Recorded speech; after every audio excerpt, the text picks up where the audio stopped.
Que Dios siga proveyendo a usted o ustedes todas sus necesidades y que Dios siga usándole a usted o a ustedes en las obras de Él en el mundo, en el nombre de Cristo Jesús. Amén. Ok, en el siglo XII entonces se desarrolló la doctrina que es la iglesia la que constituye al Estado y por tanto tiene autoridad sobre él. Esta doctrina surgió en medio de circunstancias favorables y causa de un papado reformador. Y esta doctrina proveyó o proveía el contexto teológico para el Papa Inocencio III en el comienzo del siglo XIII. El Papa Inocencio III en el comienzo del siglo XIII. Bajo su dirección, el papado llegó a la cumbre de su poder. Inocencio III se dedicó a la reforma y robustecimiento de la vida eclesiástica en toda Europa, dejando a un lado el título comúnmente dado al Papa de vicario de Pedro. Inocencio tomó el de vicario de Cristo. Como representante del Salvador, él pensó que él era el pastor de toda la iglesia. Por lo tanto, los obispos no representaban directamente a Cristo, sino que era o fue el Papa quien tenía esa representación y de él deriva toda la jerarquía.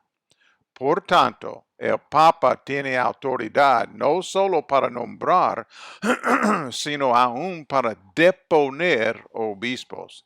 Y además de eso, Inocencio III pensó que él tenía autoridad sobre aún los príncipes seculares.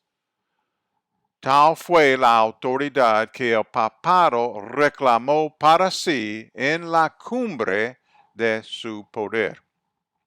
Y esto fue consecuencia de la importancia que el papado tuvo para el partido reformador desde fines del siglo XI hasta el siglo XIII y más allá, y cuando los reformadores se posesionaron del papado, su interés en mejorar la vida religiosa y eclesiástica les llevó a subrayar la autoridad del sumo pontífice.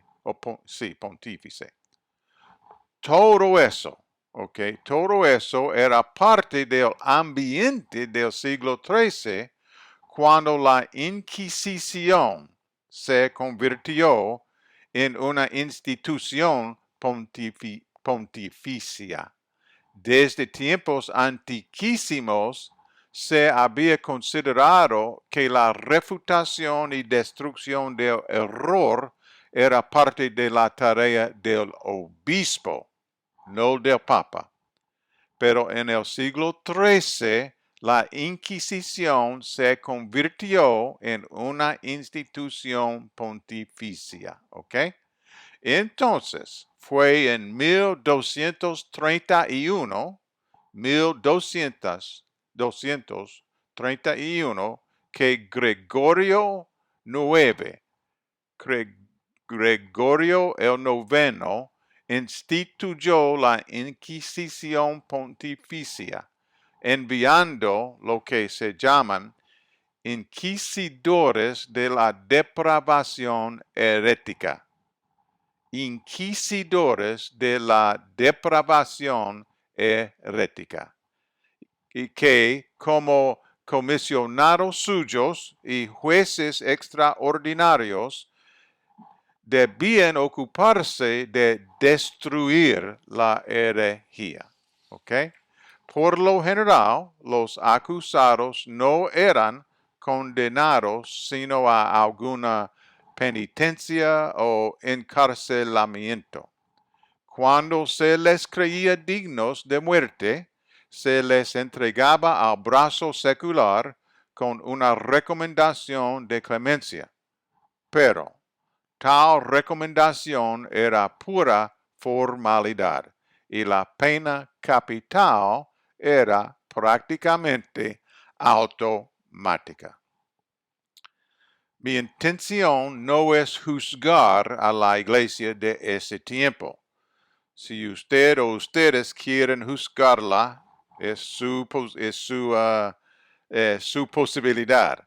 Mi intención es que nosotros pensemos hoy en día sobre qué debemos hacer hoy en día en cualquier contexto donde nos encontramos, en cualquier cultura, idioma, iglesia local, denominación, etc. ¿Qué debemos hacer cuando encontramos la herejía?